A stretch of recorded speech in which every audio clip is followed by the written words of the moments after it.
এটা হচ্ছে আপনার কোম্পানি ট্যাক্স রিটার্ন যে আমরা প্রিপারেশন করি, প্রিপারেশনের যে কম্পিউটেশনটা এটা হয়ে থাকে। তো কম্পিউটেশনের যে টেমপ্লেটটা আমাদের কাজে দেয় সেটা হচ্ছে এটা।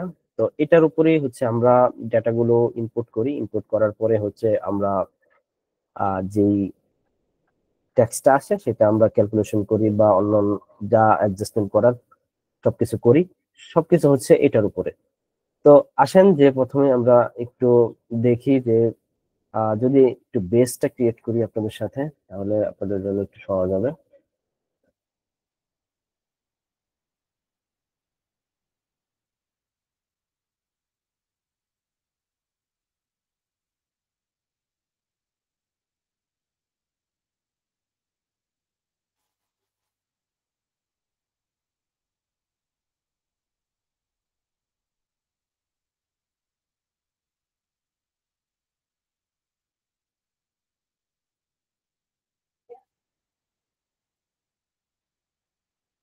তো প্রথমে যেই বিষয়টা আমরা যদি একটু শর্ট সামারিতে নিয়ে আসি টেমপ্লেটটাকে, তো প্রথমে আমাদের একটা প্রতিষ্ঠানের যে নিট ইনকামটা সেটা নিতে হয়। নিট ইনকাম অথবা নিট লস যাই বলি সেটা নিতে হয়। তো নেট লস এটা হচ্ছে আপনার বিফোর ট্যাক্স।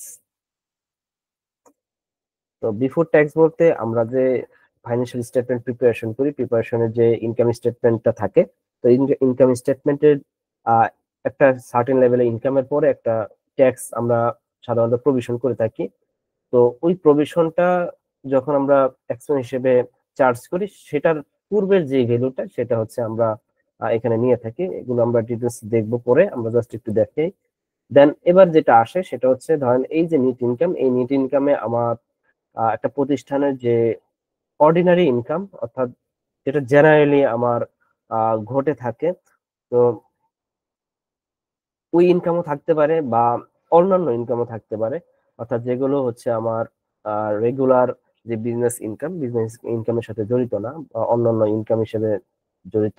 তো অন্যান্য ইনকাম এগুলো হচ্ছে আমার যে বাকি যে 7টা হেড থাকবে, ওই 7টা হেডেই হচ্ছে আমার ইনপুট দিতে হবে বা ক্লাসিফাই করতে হবে। তো এটাকে আমাকে দেখতে হবে যে এটার মধ্যে আমার কি শুধু যেই আমার বিজনেসের যে মেইন অপারেশনটা চলতেছে ওই অপারেশন অনুযায়ী আমার ইনকামটা এখানে আসতেছে কিনা। দেন হচ্ছে আপনার অন্যান্য যদি কোনো ইনকাম থাকে সেগুলো আমার ক্লাসিফাই করতে হবে এবং আইডেন্টিফাই করতে হবে ফার্স্টে। দেন হচ্ছে আমরা ক্লাসিফাই করে আপনার এই যে টোটাল যে ইনকামটা, এই টোটাল ইনকাম থেকে আমরা ওইটাকে মাইনাস করে দেব। অর্থাৎ মাইনাস করব কি, যে আদার যে হেডের ইনকাম, অর্থাৎ আদার হেড ইনকাম, এই আদার হেডের ইনকামটা আমার যে টোটাল ইনকামটা আছে ইনকামটা থেকে আমি মাইনাস করে দেব। এবার যে বিষয়টা আছে সেটা হচ্ছে আপনার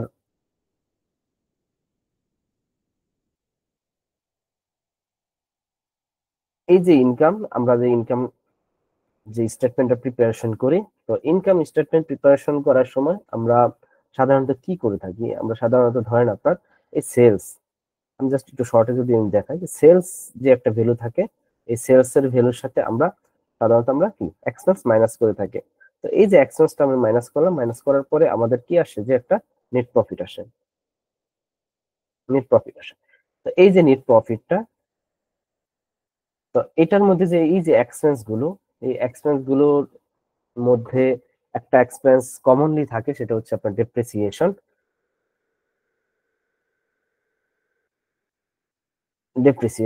দেন হচ্ছে অন্যান্য যে অপারেটিং এক্সপেন্স গুলো আছে, অপারেটিং এক্সপেন্স গুলো এখানে থাকে।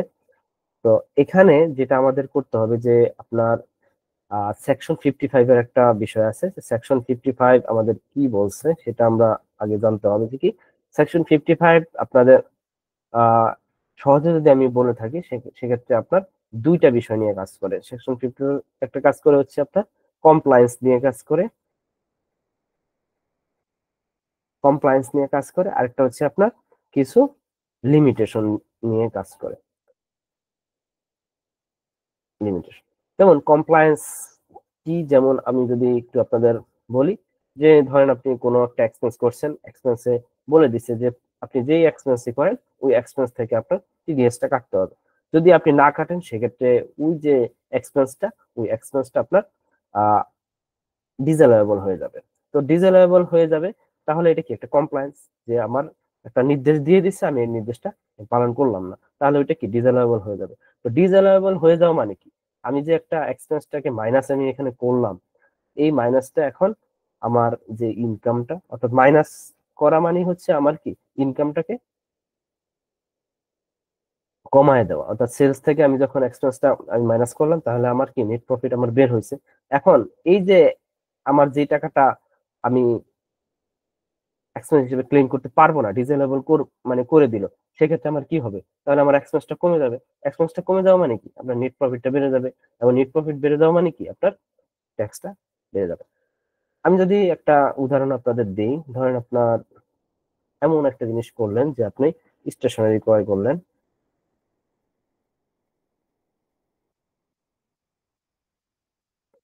স্টেশনারি ক্রয় করলেন হচ্ছে আপনার ধরেন 20,000 টাকা,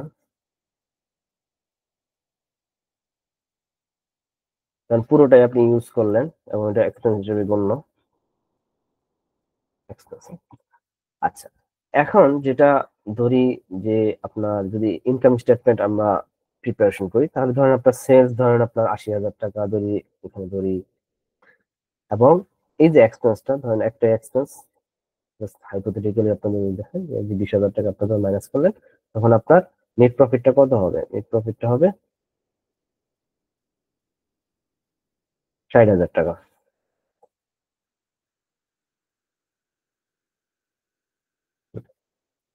60,000 টাকা, এটা হচ্ছে আপনার রেগুলার যেই কমপ্লায়েন্স যদি আপনি মানেন তাহলে। এখন এটা বলে দিয়েছে কি, যে এই যে এক্সপেন্সটা, এখন সেকশন 55 বলে দিছে যে যে কোনো একটা ক্লোজে, যে আপনি যে কোনো এক্সপেন্স করলেন সেখানে আপনি টিডিএস কাটেন নি, অর্থাৎ টিডিএস মানে কি, যেটা হচ্ছে আপনার ট্যাক্স ডিডাকশন করেন নাই ওই এক্সপেন্স থেকে। তাহলে ওই যে ট্যাক্স ডিডাকশনটা আপনি করেন নাই, তাহলে আপনি ওই যে এক্সপেন্সটা, ওই এক্সপেন্সটা আর ক্লেম করতে পারবেন না ইনকাম ট্যাক্সের ভাষায়, তাহলে ওইটা ডিজেলেবল হয়ে যাবে। এখন ডিজেলেবল হয়ে যাওয়ার মানে হচ্ছে ধরেন এই যে 20,000 টাকা যেটা আপনি মাইনাস করতে পারলেন, এটার মাইনাস করতে পারবেন না। ডিজেলেবল ধরেন আপনার যে স্টেশনারি আপনি ক্রয় করলেন, ওই স্টেশনারি থেকে আপনি কি করলেন না, টিডিএস কাটলেন না, যদি ধরেন আপনার নো টিডিএস। টিডিএস বলতে আমি এখানে একটু ব্রডলি বা গজ বেসিসে যদি বলি, নন compliance, non compliance of section 55, ঠিক আছে। তাহলে আপনি নন কমপ্লায়েন্স একটা এক্সপেন্সে আছেন, তাহলে এটা কি আপনি আর ক্লেম করতে পারবেন না, তাহলে আপনার নেট ইনকামটা, নেট প্রফিটটা কত, 80,000 টাকা হয়ে যাবে, যেখানে 60,000 টাকা ছিল, এটা এখন হয়ে যাবে কত, 80,000 টাকা। যদি আপনি কমপ্লায়েন্স মানতেন, তাহলে আপনার ট্যাক্সটা আসতো কত, ধরেন আপনার প্রাইভেট লিমিটেড কোম্পানির যদি করেন 27.5%, তাহলে 27.5% হলে এটা কত, 5,500 টাকা। এখন নন কমপ্লায়েন্সের কারণে আপনার ট্যাক্সটা আসবে কত,